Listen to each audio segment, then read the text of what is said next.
مولانا قاسم نے فرمایا کہ انگریزوں نے پورے ہندوستان پر قبضہ کر لیا ہے، ہم انگریزوں کو اس ملک میں رہنے نہیں دیں گے۔ ایک آدمی نے کہا کہ حضرت ہماری تعداد بہت چھوٹی ہے، وسائل اور ضرورت کے سامان میں بہت کم ہے۔ مولانا قاسم صاحب رحمۃ اللہ علیہ نے فرمایا کہ کیا ہماری تعداد غازیان بدر سے بھی کم ہے؟ یہ فرماتے ہی لوگوں میں جذبہ جہاد پیدا ہو گیا اور جنگ آزادی کا فیصلہ کر لیا گیا۔ حضرت حاجی امداد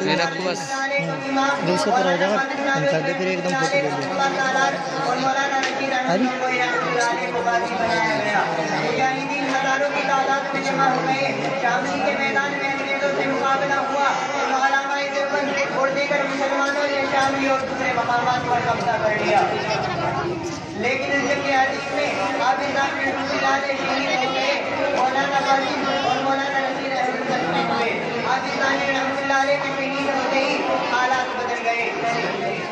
علامہ اکرام نے دیوبند میں سن 1896 عیسوی میں دارالعلوم کی بنیاد رکھی تاکہ یہاں سے ایسے افراد پیدا کیے جائیں جو انگریزوں کی طرف سے پھیلائے گئے گندے خیالات کو دور کر سکے۔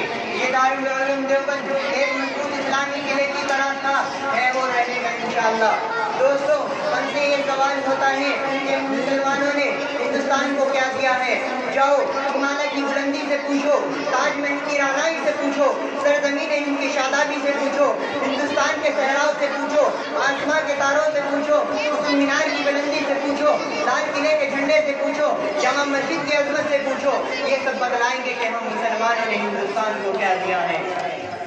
مولانا ریاست علی بجنوری نے کیا خوب کہا ہے، یہ اہل جنوب بتلائیں گے، یہ اہل جنوب بتلائیں گے کیا ہم نے دیا ہے عالم